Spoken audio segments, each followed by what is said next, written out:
तो यूक्रेन पर जीत हासिल करने के लिए पुतिन जो चक्रव्यूह रच रहे हैं, ज़ेलेंस्की की सेना उसे भेद देती है। तो वहीं युद्ध के दौरान हथियारों की तबाही से पुतिन बेहद परेशान हो चुके हैं। और अब खबर सामने ये आ रही है कि पुतिन ने अब अपने टैंकों को अपग्रेड करने का प्लान बनाया है। और साथ ही दावा तो ये भी किया जा रहा है कि अपग्रेडेशन के बाद रूस के टैंकों को बर्बाद करना बहुत ज्यादा मुश्किल होगा।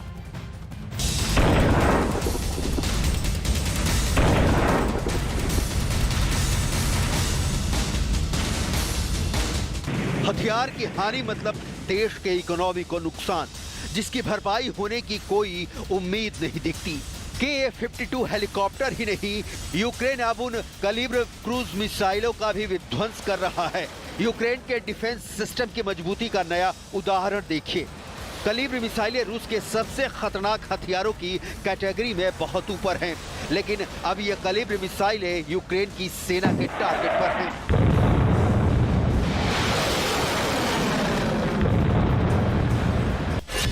रूस की ये मिसाइलें काफी शक्तिशाली हैं।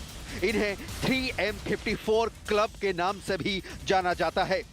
कैलिब्र क्रूज मिसाइल 1994 से रूसी सेना में अपनी सेवाएं दे रही हैं। इस मिसाइल ने सीरियाई गृह युद्ध के दौरान भी अपनी ताकत का लोहा मनवाया था। 1500 से 2000 किलोमीटर की दूरी तक मार कर सकती हैं। रूस की सबसे शक्तिशाली पनडुब्बी सेवेरोडविंस्क हो सकती है। सेवेरोडविंस्क 1600 मील की रेंज के साथ 40 कैलिब्र लैंड अटैक क्रूज मिसाइलों को ले जा सकती हैं। लेकिन अब आलम यह है कि कैलिब्र को भी बर्बाद करने की कला ज़ेलेंस्की की आर्मी ने सीख लिया है। कहा जा रहा है कि पुतिन की युद्ध में हालत बहुत मजबूत नहीं है। जाहिर है इसका कारण है नुकसान। ज़ेलेंस्की को अमेरिका और यूरोप से मिलने वाले हथियार के दम पर पुतिन को बहुत घाव दिए हैं। युद्ध में पुतिन के नुकसान की अब तक की रिपोर्ट मॉस्को के लिए बहुत बड़ी मुसीबत की तरह है।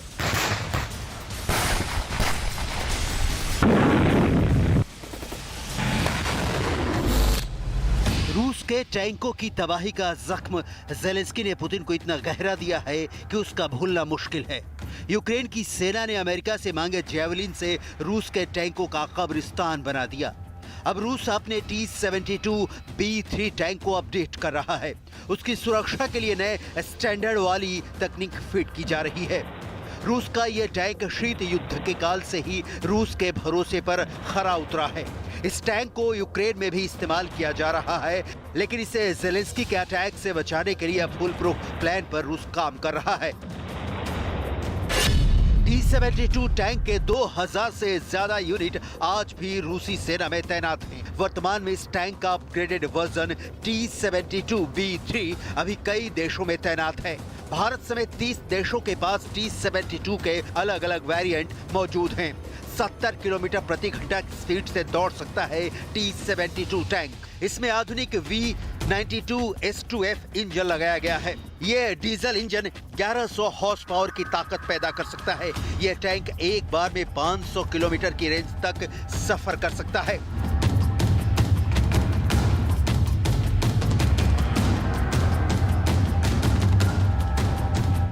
रूस को कुछ बड़ा करना ही होगा, चाहे वो हथियार के इस्तेमाल की नई रणनीति हो या सेना को मोर्चे पर लड़ने की और भी एडवांस ट्रेनिंग, क्योंकि ज़ेलेंस्की ने भी एक प्लान तैयार किया है।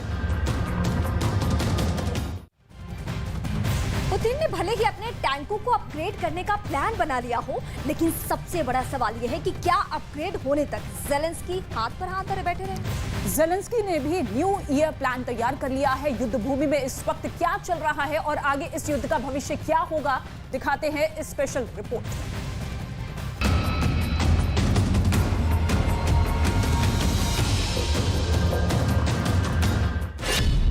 क्या यूक्रेन के जर्रे जर्रे पर होगा ज़ेलेंस्की का दोबारा कब्जा? क्राइमिया में भी लहराएगा यूक्रेन का झंडा।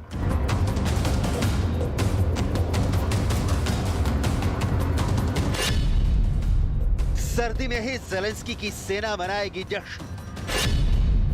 पुतिन की सेना हर मोर्चे पर खाएगी मात। पुतिन को छोड़ना होगा यूक्रेन विजय का ख्वाब। ज़ेलेंस्की का न्यू ईयर प्लान रेडी है।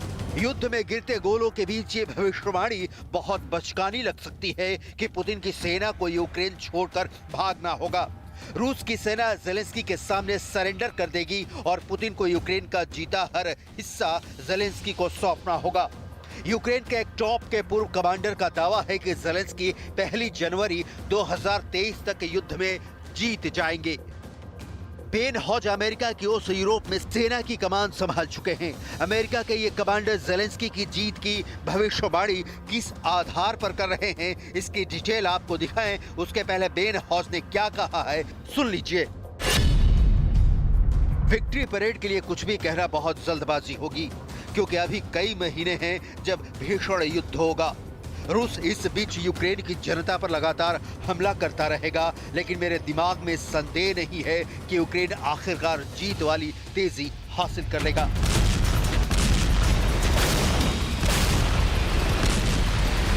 अमेरिका युद्ध में जेलेंस्की के कदम से कदम मिलाकर लड़ रहा है। खबर यह भी आ रही है कि अमेरिका की डिफेंस अधिकारियों की टीम अभी यूक्रेन में लैंड करने वाली है।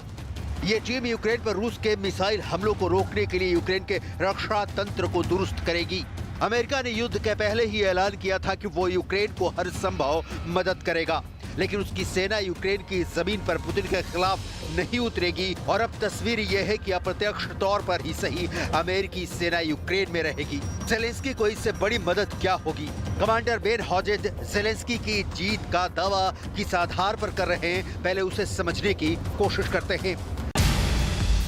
दावे का पहला आधार है लॉजिस्टिक सपोर्ट। अमेरिका के पूर्व कमांडर के मुताबिक रूस का लॉजिस्टिक सपोर्ट चरमराकर गिरने के कगार पर खड़ा है।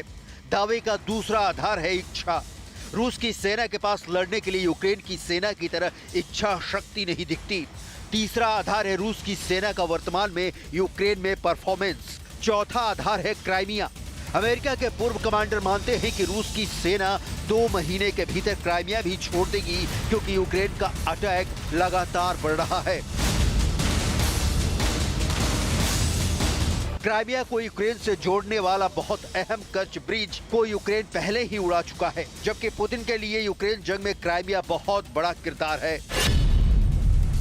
क्राइमिया में रूस के 2 बड़े एयरबेस हैं। क्राइमिया रूस के ब्लैक सी फ्लीट का होम पोर्ट है, दूसरा रूस के कई छोटे ट्रूप्स का बेस भी है। क्राइमिया को पुतिन ने 2014 में ही जीतकर वहां कठपुतली सरकार बना दिया था और अब रूस की सेना का ज्यादातर मूवमेंट क्राइमिया के रास्ते ही होता है। अमेरिकी कमांडर का यह दावा कि दिसंबर के आखिरी हफ्ते तक जेलेंस्की क्राइमिया को भी कब्जे में ले लेंगे। युद्ध की दशा आज भले जैसी हो, लेकिन ये किस करवट बैठेगा कहना मुश्किल है।